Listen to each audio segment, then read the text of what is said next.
Célébrons la fête des femmes sur Moya TV, du 1er au 8 mars. Bonne fête à toutes les femmes. Dimanche 8 mars 2020, l'humanité célèbre la journée internationale de la femme. Bonne fête à nous. Bonjour à vous, chers téléspectateurs de Moya Guinée TV. Vous êtes dans votre émission La vie est un choix. Aujourd'hui, nous avons invité pour vous Hassatoula Maranaba. Elle est journaliste, reporter du site Calais News et gérante du site Actualité Féminine. C'est un site qui parle du quotidien des femmes.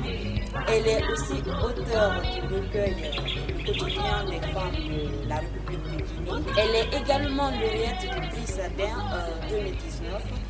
Donc avec elle, nous allons beaucoup parler de la journée d'aujourd'hui. Nous allons parler d'ailleurs du thème de cette émission, c'est l'émancipation de la femme.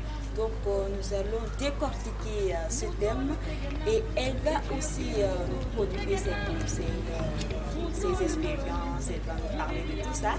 Donc restez connectés, ne quittez pas, on se retrouve juste après ça.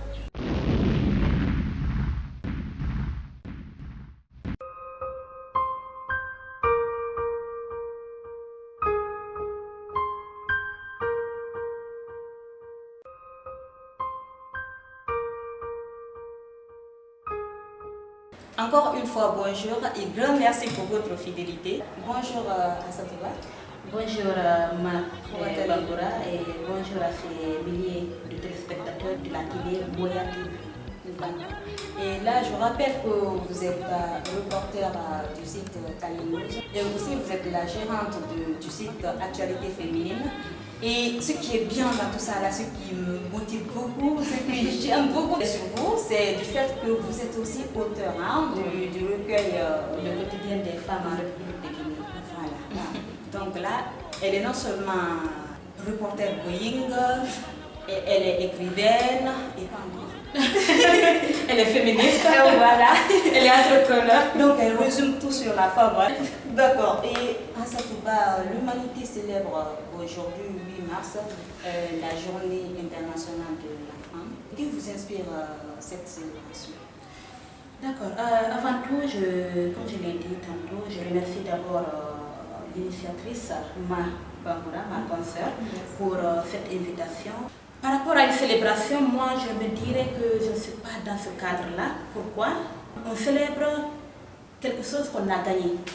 On célèbre un objectif atteint. On célèbre vraiment la joie. Mais vous n'êtes pas sans savoir qu'en République de Guinée, nous rencontrons à longueur de journée des difficultés, de la discrimination, des violences faites aux femmes, du viol. Donc moi, cette journée, je ne dirais pas que c'est une fête pour moi, mais c'est une journée de prise de conscience. Quand je dis c'est une journée de prise de conscience, c'est une journée qui doit nous mobiliser tout un chacun. Ce combat n'est pas un combat d'une seule personne ou bien le combat des féministes. Nous savons que la femme, c'est la mère de famille. Quand la femme est humiliée, c'est toute une famille qui est humiliée. C'est toute une génération qui est humiliée. Parce que celle-là, elle peut être une mère. Et quand on humilie une mère, vraiment, ça fait mal au cœur. Alors je peux dire que cette journée, ce n'est pas une journée de fête, mais c'est une journée de prise de conscience. Nous rencontrons des petites filles qui sont violées. Il y a les violences conjugales. Il y a le mariage précoce. Il y a les mutilations génitales féminines, notamment l'excision. Il y a la discrimination au travail, dans le monde professionnel. Tout cela, les femmes du monde et surtout de la Guinée, de la République de Guinée rencontrent toutes ces difficultés. Donc on devrait, au-delà de faire une célébration, de faire entre griffes de la mamaya, nous devrions plutôt se concerter et voir comment nos textes et lois pourront vraiment être établis dans notre pays, pourront être respectés dans notre pays, afin que vraiment la femme soit épanouie dans ses activités, dans sa communauté. Parce que vous n'êtes pas sans savoir que la femme aussi participe au développement d'une nation. D'accord, c'est d'ailleurs ça l'objectif de cette émission, parce qu'on a remarqué qu'actuellement, quand on parle de la Mambaya, on parle de la fête. On appelle les femmes, mais s'il s'agit de faire une prise de décision, nous sommes derrière. Donc, et là, le thème de l'émission aujourd'hui, c'est l'émancipation de la femme. Comment vous trouvez ce concept? Bon, l'émancipation de la femme, dans ce monde du XXIe siècle, il faudrait qu'on essaie d'oublier certains stéréotypes. Quand je le dis comme ça, l'émancipation de la femme commence dès à bas âge, l'éducation en famille. Au niveau du mariage, dès qu'il y a le mariage, on le dit en bon poulard, bon je vais le dire en poulard, ensuite je vais traduire, on dit Allah ni indéo gangal, au dikoro bobo korko. Cela veut dire l'heureux ménage et que l'aîné soit un garçon. La discrimination commence dès maintenant. Mais pourquoi pas une fille? Pourquoi pas la fille? Pourquoi ne pas dire que l'aîné peut être une fille? Pourquoi? Pourquoi pas? Pourquoi dire que c'est un garçon? Il y a le décor, pourquoi? Et dans les foyers, il y a les petits garçons, il y a les petites filles. Mais nos parents, vraiment, ont l'habitude de donner les travaux ménagers à la jeune fille. C'est elle qui est habilitée à laver la maison, à faire la vaisselle, à faire la lessive, tout et tout. Et tandis que le petit garçon est en train de suivre ses cours ou bien de réviser. Pourtant, on peut partager, scinder les tâches ménagères pour non seulement aider la fille à suivre elle aussi ses cours de révision, mais surtout à faire comprendre au petit garçon que la femme est à respecter, est à aider. Parce qu'il est appelé à grandir. Si on ne lui montre pas à bas âge qu'il faut aider vraiment la femme, sa petite soeur ou bien sa grande soeur, mais il ne va pas aider, il ne va pas avoir l'amour ou bien cette tolérance-là envers sa femme. En plus de cela, ce petit garçon est appelé demain à sortir, à aller à l'extérieur ou à l'étranger pour travailler, pour suivre ses cours. Mais s'il ne sait pas faire les travaux ménagers, par exemple, s'il ne sait pas préparer, parce que nous voyons ici des jeunes universitaires. Nous partons à l'intérieur du pays, il n'y a que des jeunes universitaires là-bas. Donc ça aussi c'est un atout de montrer vraiment que les tâches ménagères, c'est à partager. Il faudrait vraiment s'entraider. Il faudrait vraiment qu'il y ait l'entraide entre la femme et l'homme. Donc c'est dès à bas âge, au niveau de l'éducation en famille, qu'on doit montrer cela et à la fille et au petit garçon. Deuxième des choses, maintenant, au niveau de l'État, il faudrait que nous mettions toutes les dispositions possibles pour que la femme soit émancipée. Comment? Nous sommes à l'ère de la nouvelle technique et technologie, nous sommes à l'ère du XXIe siècle, il faut le numérique. Donc il faut promouvoir vraiment la femme qui est dans le numérique. Par exemple, toi, Bangoura, tu as initié ici une télé web TV. Mais on doit faire une promotion de la femme. On doit t'accompagner. Ça, on doit t'accompagner parce que c'est une innovation. C'est une innovation que tu as eu à réaliser pour plusieurs personnes. Tu es un exemple. Donc, il faudrait vraiment qu'on accompagne aussi les jeunes femmes porteuses de projets. Comment? Qu'on s'implique dans leur formation, qu'on les aide à avoir des partenaires et aussi qu'elles puissent s'épanouir sans pour autant donner leur corps. Parce que je suis victime de cela à longueur de journée. Je suis même habituée maintenant. C'est que ça ne me dit même pas trop. Ouais. Ça quand même, je le dis. Je suis tellement habituée au harcèlement que dès que je vois la personne, je comprends. C'est ça. Tout le monde doit s'impliquer dans le développement de la nation. Ce n'est pas seulement les hommes qui doivent entreprendre ou bien travailler. Nous partons dans les marchés. Allez-y à l'intérieur du pays. Parce que moi, avec mon site, je vais, surtout avec mes correspondants, nous partons à la recherche de l'information à l'intérieur du pays avec les groupements de femmes, avec des femmes vraiment autonomes. Mais il y a assez de femmes qui travaillent pour elles. Elles sont constituées en des groupements pour faire des transformations des produits locaux, qui font la culture maraîchère. Mais elles travaillent dans l'informel. Et si, à chaque fois que je leur demande les difficultés, elles nous disent manque de financement, manque de formation. Par rapport aux femmes même, mais comme on le dit le plus souvent, quand on te lave le dos, toi aussi lave-toi le ventre. Ça, c'est ce qu'on appelle aider. Comment ça? On ne peut pas mettre tout à notre disposition. quand même, il faudrait vraiment qu'on se démarque par rapport aux hommes. C'est pourquoi moi je n'aime pas trop les journées. Pourquoi? Parce que je me dis, je suis un être humain, le jeune garçon de l'autre côté aussi est un être humain. Donc il faudrait vraiment que quand il fait ce travail-là, que moi aussi je puisse le faire. Je vais à l'intérieur du pays faire des reportages. Je vais jusqu'à dans les districts faire des reportages.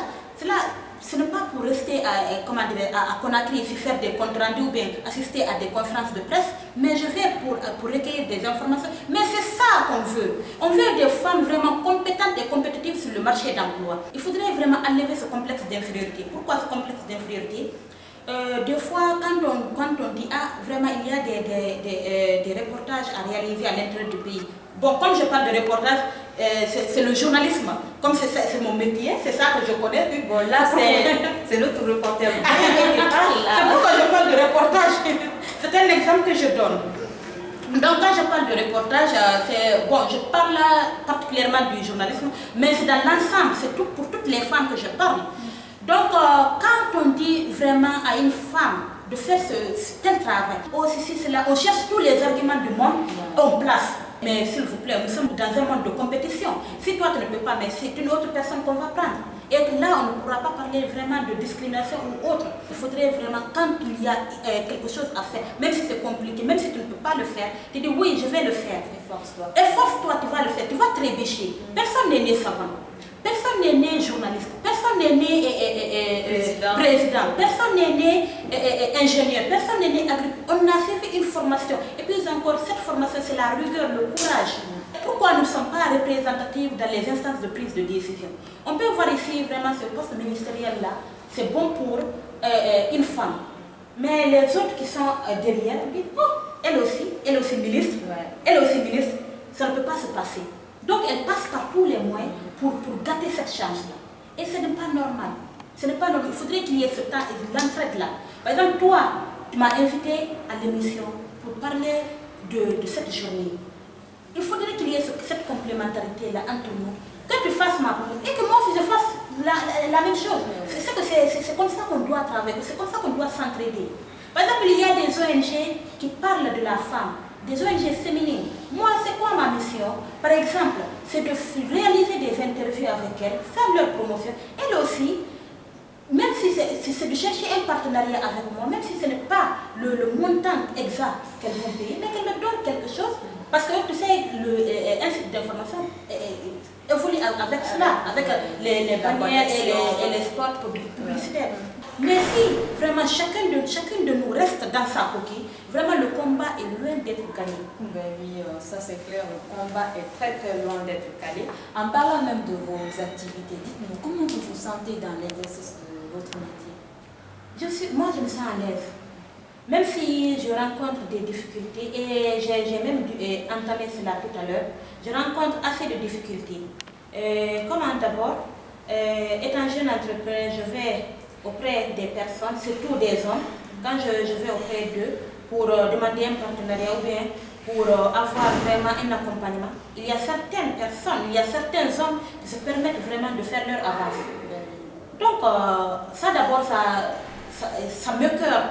Ça me cœur, pourquoi? Parce que je me dis, même si tu n'as pas l'ambition d'aider ou bien de donner financièrement quelque chose à une personne, essaie au moins de lui prodiguer des conseils. Au moins de lui prodiguer des conseils. Ça aussi, ça me réconforte. Quand on me prodigue des conseils, qu'on m'apporte des critiques et des suggestions dans ce que je fais, ça aussi, ça me console. Et aussi, il y a le problème de financement, mais Dieu merci, c'est grâce à mon prix, le Salon des entrepreneurs de Guinée, Salon 2019. Ah oui, j'ai aussi oublié de signaler ça. Ah non, c'est pas grave. Dans la catégorie média, donc c'est à travers cela, j'ai eu vraiment un prix, ce prix-là de 30 millions, j'ai pu vraiment booster le site en cherchant des correspondants à l'intérieur du pays, mais surtout en rénovant le design du site. Donc ce n'est pas du tout aisé vraiment d'entreprendre en République de Guinée parce que l'accompagnement, c'est vrai qu'il y a l'accompagnement, mais c'est peu. Ça c'est l'autre aspect. Le deuxième aspect aussi, tu peux aller auprès de certaines femmes. C'est pourquoi je dis toujours il n'y a pas la solidarité entre nous. Tu peux aller auprès de certaines femmes, tu fais leur promotion, tu fais leur portrait, même pour avoir un rendez-vous. Pourtant, tu fais leur portrait, tu fais leur promo, mais voilà, même pour décrocher ce rendez-vous-là, c'est tout à fait un calvaire. Donc, c'est toute cette panoplie de difficultés que je rencontre à longueur de journée. Mesdames et messieurs, nous sommes pratiquement à la fin de cette émission. Pour clore ce débat en beauté, quel est votre message, votre conseil à l'endroit des femmes, des hommes, à l'endroit de tout le monde? Aux femmes, d'être audacieuses et se former. Le deuxième, aux hommes, nous ne sommes pas vraiment vos ennemis, nous ne sommes pas contre vous, mais nous voulons vraiment marquer nous aussi nos pas, nous voulons marquer nos traces dans le développement du pays. À l'État, appliquer les textes et lois sur les présumés auteurs de viols, de violences faites aux femmes. Et voilà, mesdames et messieurs, c'est ici prend fin cette émission spéciale femmes. Notre invitée du jour, Hassatoula Maranaba, elle est reporter du site Calais News, gérante du site d'information Actualité Féminine. Elle est aussi auteure du recueil quotidien des femmes de la République de Guinée et lauréate du prix Sadin, catégorie média en 2019. Grand merci à tous de nous avoir suivis. Et merci beaucoup à notre grande invitée du jour. Et quant à vous, on se retrouve très bientôt pour d'autres explications.